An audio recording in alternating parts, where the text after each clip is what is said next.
The Shenley Laboratories, producer of Pencil and Shenley and Shenley Pharmaceuticals, presents the Encore Theater.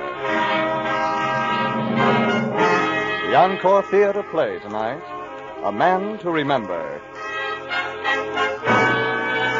Our star is Mr. Lionel Barrymore.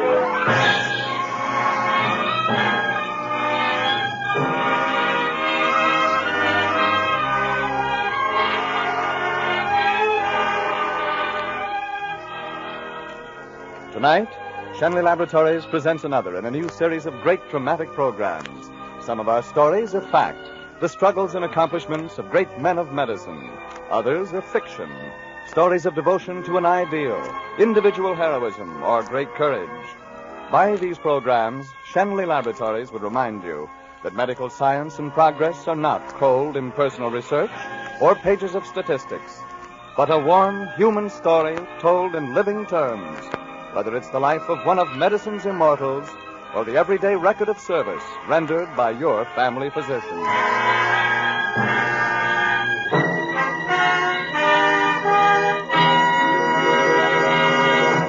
And now, A Man to Remember, starring Mr. Lionel Barrymore.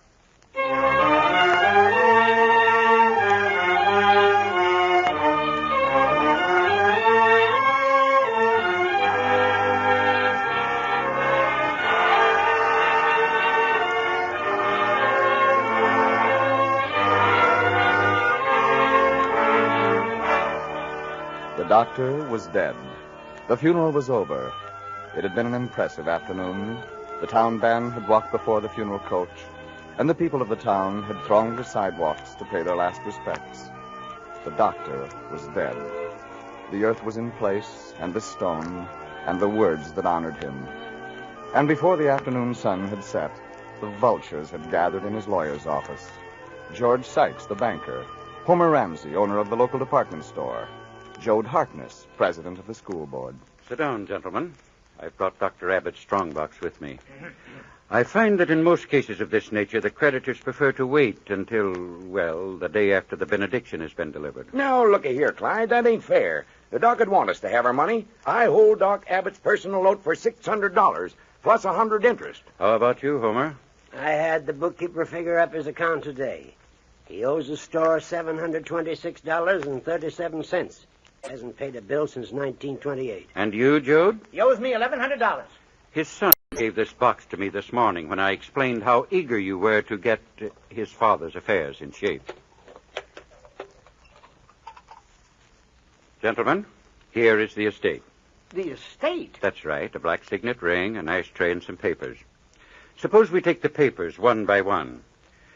This one is headed Westport First National Bank. It reads, 60 days after date, or on demand, I promise to pay to George Sykes and, or, the Westport First National Bank, the sum of $300 with accumulated interest at 7%. Signed, John Abbott. Dated, June 16, 1919. That's the date, all right. He walked into my office with Dick. Dick was, about 8 then. Two of them looked about as poor as church mice. Well, if it ain't John Abbott. Yeah. How are you, Joe? I'm fine. Sit down. How are you? It's been a long while. Yeah, pretty near 25 years. That's right. You left for college right after we graduated from high school, didn't you? Yeah. Mm-hmm. And you were voted the boy most likely to succeed, weren't you? Yeah. It seems kind of funny now, doesn't it? It sure does. Aiming to stay here for a while? Well, as long as it's useful to the community, George. Well, I don't know. We got some doctors here already.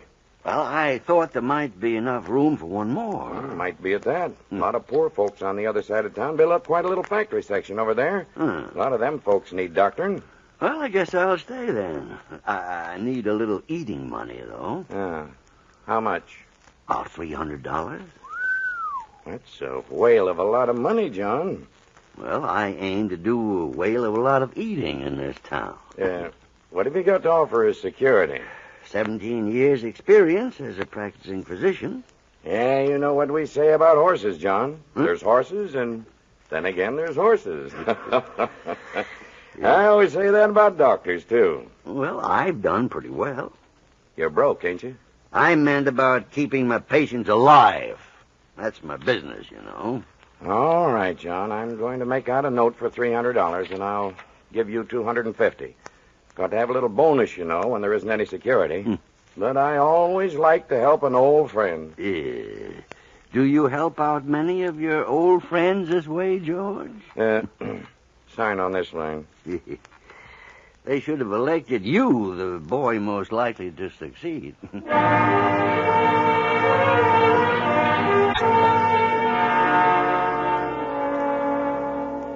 It sure was a long time ago. Here's the second paper. It's a bill, one of Dr. Abbott's statements. It's made out to Howard Johnson. It reads, June 17th, 1919, delivery of child, $25. Beneath it is the notation, Johnson has no money. Well, Doc? You have a fine baby girl, Johnson. Girl. And a healthy one, too. Girls ain't no good on a farm. I wanted a boy. I wanted somebody who could help me work this land when I get old. Girls are for people who can afford them. How's my wife? Johnson, I did everything I could. I'm afraid she wasn't in very good condition to begin with, and, well, I did everything I could. I know how you feel. I lost my wife that way. She never had nothing while she lived. Bad crops, bad times. I was going to have a good crop this season. I was going to buy her something. Yeah. Now keep the baby warm, and... You get out of here. Get out of here. Don't ever come back. But, man, you want to know how to take care of the baby. I told you to get. Get, I said, get.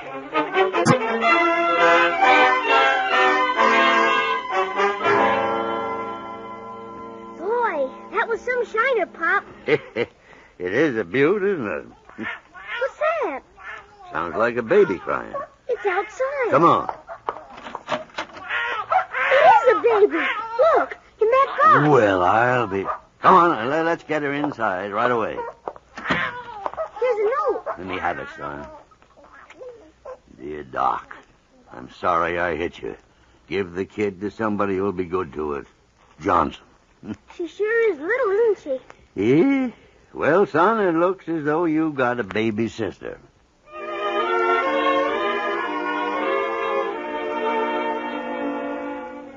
I'd forgotten Jean wasn't his own child. What's the next paper? This is a bill to Dr. Abbott. It's from you, Homer. See? Homer Ramsey, General Merchandise. June 17th, 1923, to Dr. Abbott account, 1 baby doll, $12. Please remit. Happy birthday to you. Happy birthday, dear Jeannie. Happy birthday to you. Now, take a big breath and blow the candles out, honey. Hey, that's wonderful. All four at once. That means you're going to get your wish.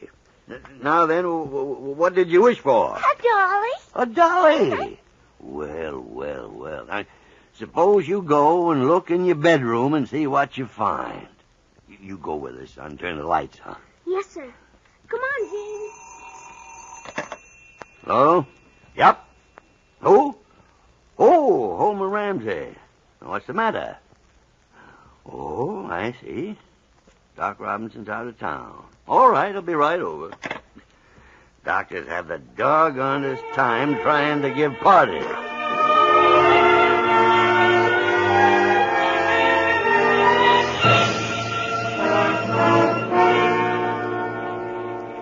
How is she, Doc? Well, Homer, your wife has acute appendicitis. I'm going to have to operate right away. How much are you going to charge me for this operation? I understand. Are you by any chance interested in how your wife is doing? Well, I certainly am, Doc. But I don't want any of this funny stuff about the price of the operation. I want a fair price.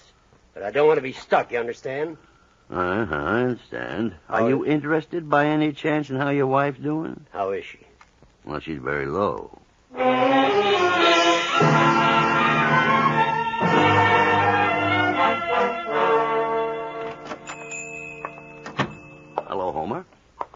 Doc. What can I do for you? I have the bill here with me for your wife's operation. $100. That's right, John? That's right, Homer. How much of your time did the operation take? About 4 hours, I calculate. Pretty good money for 4 hours' work. Look here, John. Let's get down to the facts. I don't mind paying a just fee, but $100 for 4 hours?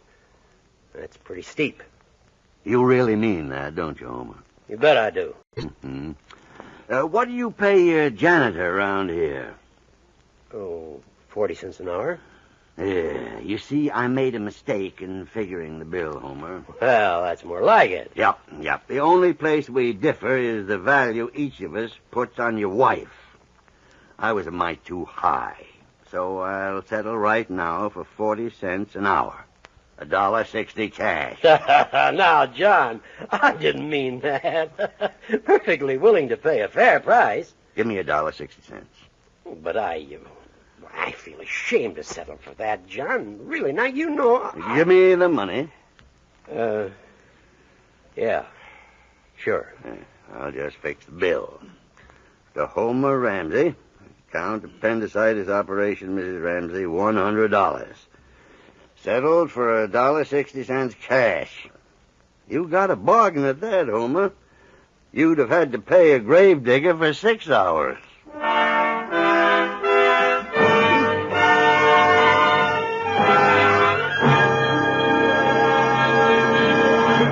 Ladies and gentlemen, we interrupt our play, A Man to Remember, to bring you an important message from Shenley Laboratories. Today, in the supply room of 8,383 American hospitals, you will find penicillin.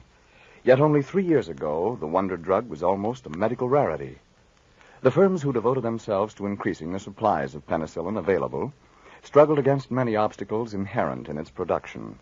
Numbered among these firms was Shenley Laboratories. Although these companies have seen the realization of their goal, enough penicillin to fill essential needs, they cannot feel their work is done. Up to the present, research workers at Shenley Laboratories have developed such products as penicillin tablets and troches for administration by mouth, and penicillin ointment and ophthalmic ointment. Now these men are looking forward to the perfecting and production of other and perhaps entirely different types of pharmaceuticals. It is ever the aim of Shenley Laboratories to know more of what benefits to mankind may be derived from medical research. It is our aim, too, to translate the knowledge we gain into production of more and greater aids to healing for all members of the medical profession. And now, back to the second act of tonight's play, A Man to Remember, starring Mr. Lionel Barrymore.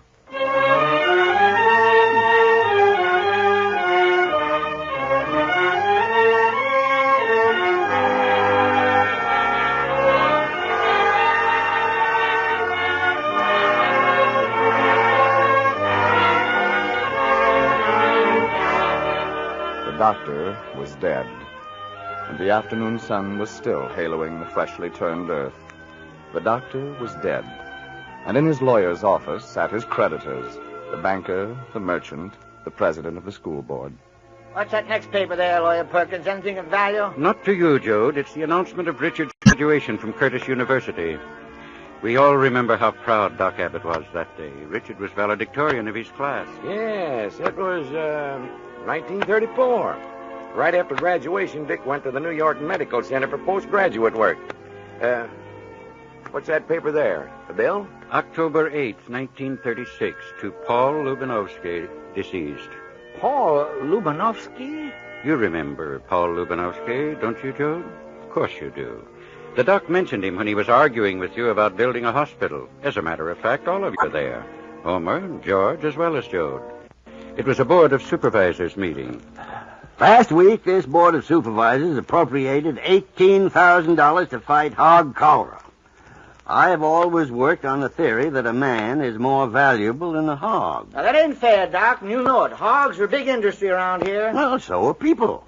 You figure that a dead hog represents $20 loss and a dead man costs nothing.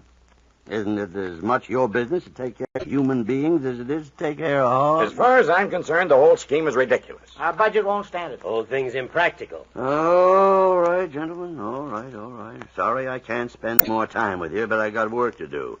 There's a fellow on the other side of town named Lubinovsky. He's a foreman at the flour mill.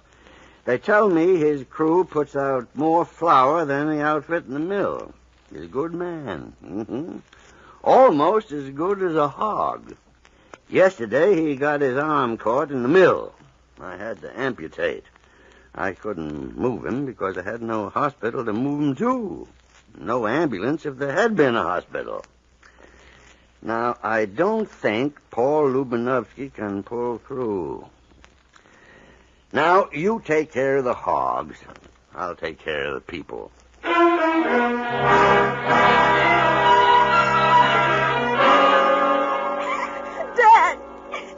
where are you? Dr. Abbott! What's happened? What's the matter? It's my arm. It was my fault, sir. I was showing her my gun. It was an accident. Come in the other room quickly. Come on, Howard. I'll need you too.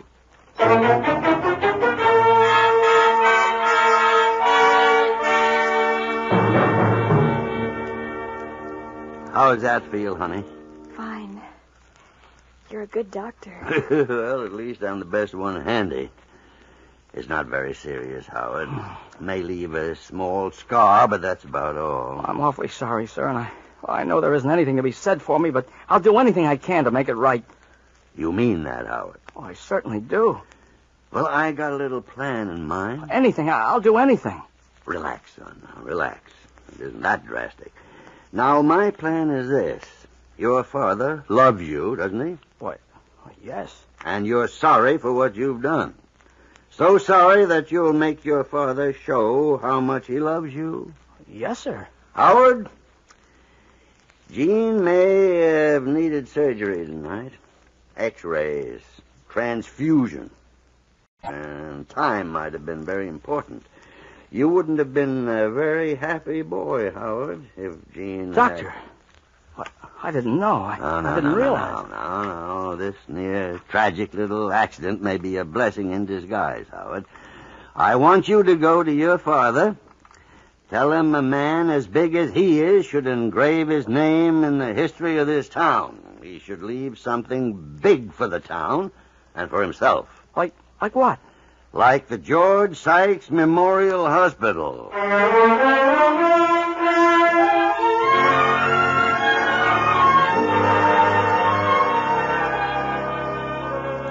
That was a fine gesture you made, George, building that hospital. Well, I probably would have done it anyhow. I must admit it's come in handy. It was rather small of you, though, I think, restricting Dr. Abbott to the charity ward. Well, the charity cases were always his pets anyway.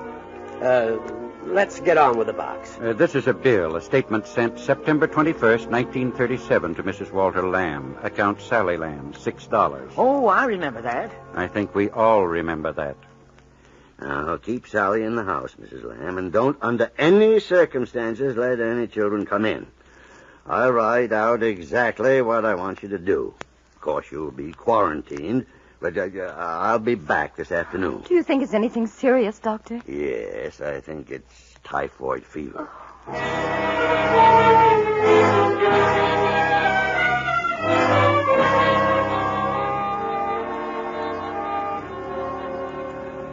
Good afternoon, gentlemen. I'm sorry to have to interrupt the board of the supervisors again, but what I have to say today won't take very much time. You're having a county fair in 2 weeks, and I've come here to ask you to cancel it. Cancel it? Are you crazy? What for? Unless my diagnoses are completely wrong, we're in for an epidemic of typhoid fever. What gives you that idea, Doc?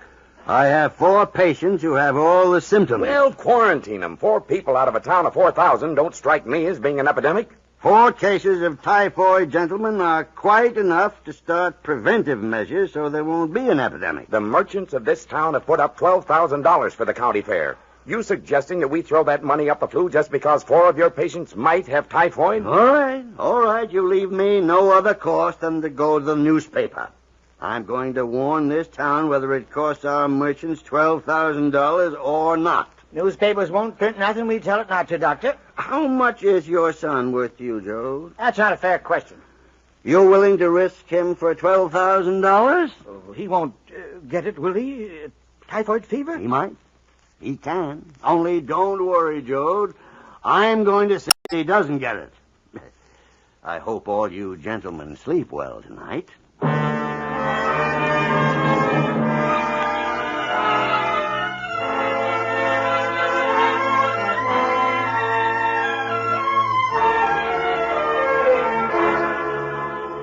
The boys are all waiting on the front porch, Dad. I have 10 of them. Good.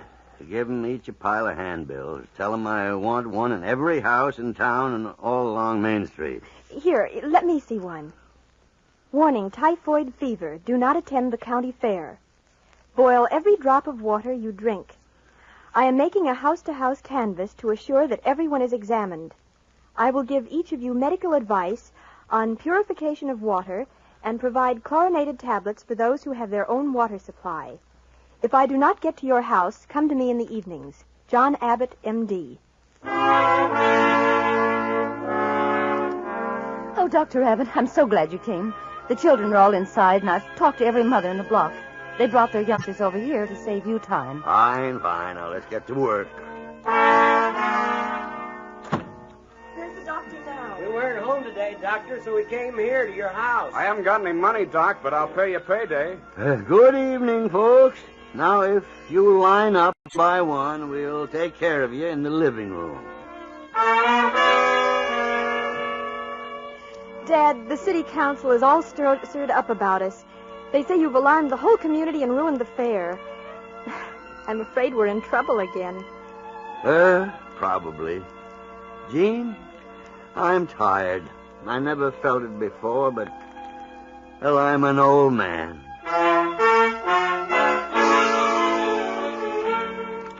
You heard the charges, Dr. Abbott. There's nothing personal in them.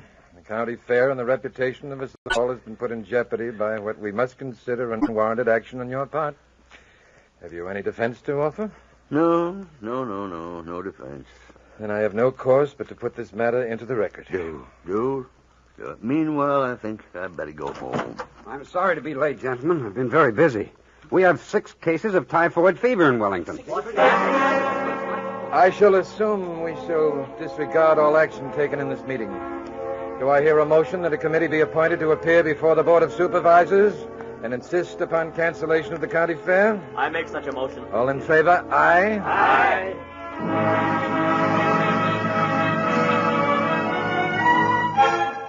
42 cases in Wellington. 23 cases in Palmdale. 68 cases in Wellington. 39 cases in Palmdale. 4 cases in Westport. But no new cases reported there since the beginning of the epidemic. Well, that's the report, gentlemen. I, for one, think we owe Dr. Abbott a mighty big debt of gratitude.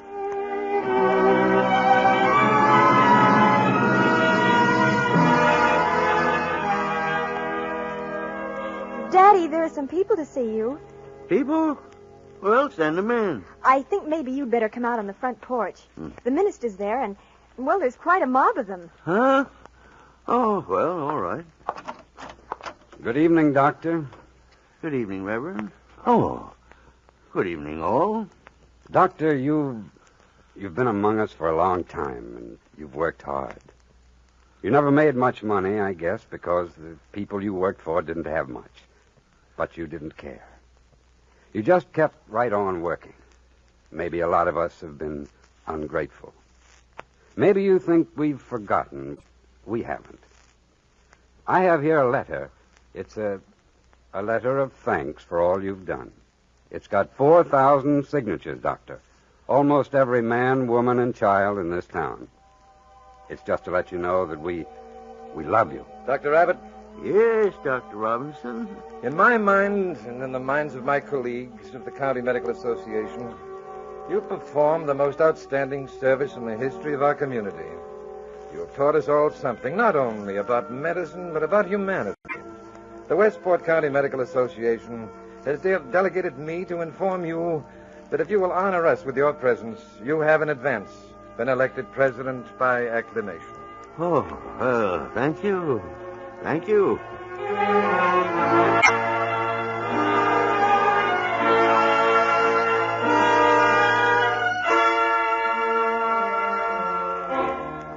Hello, Dad.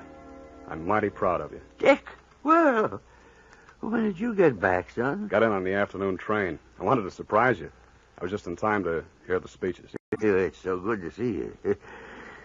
Well, I'm certainly having an exciting day. That shingle out there is too small, you know.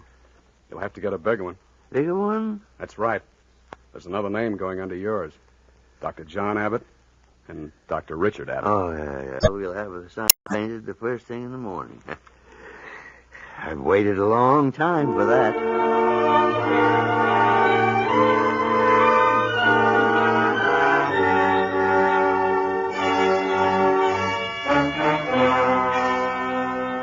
Kind of a shame he had to die just when he was getting little recognition. His heart was worn out, and so was he. He gave until he didn't have an ounce of strength left to give. What's in the envelope on the bottom? The money for his debts. According to his calculations, he owed the three of you $2,426.37. Do you think he did? Why don't we give the money to the charity ward at the hospital? Give it? I kind of agree with you, George. Those debts should have been written off a long time ago. I guess you're right. He was a fine man. We might not have always seen eye to eye. Leastways, not until he swung us around to his way of thinking by one means or another. But he was a fine man. I agree with you. Dr. Abbott was a man to remember.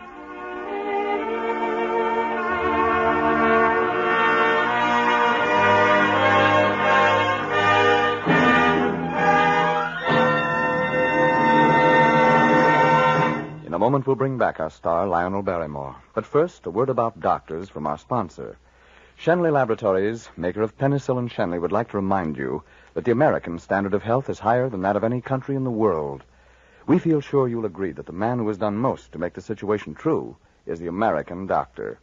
Shenley Laboratories pledges to do all within its power to aid America's physicians in their work of maintaining America's high standards of health. And now, the star of tonight's play, Mr. Lionel Barrymore. Ladies and gentlemen, to sum up the spirit of this Shenley Laboratory program, this simple and beautiful prayer of the physician, written centuries ago by Maimonides, seems to me to be apt and fitting. The eternal providence has appointed me to watch over the life and death of all thy creatures. May I always see in the patient a fellow creature in pain.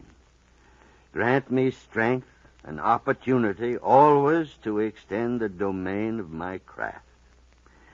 Now, this is the prayer of the physician. Its age is old, yet today it's as new as the hope for a peaceful way of life for all the world.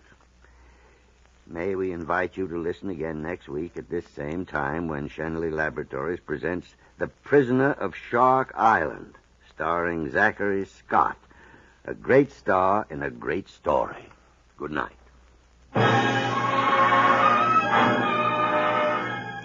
A Man to Remember was produced and directed by Bill Lawrence and was presented through the courtesy of Arcade Radio Pictures, producers of Till the End of Time, starring Dorothy McGuire and Guy Madison. It was a Gene Holloway adaptation. This is Flint Graham speaking for Shenley Laboratories.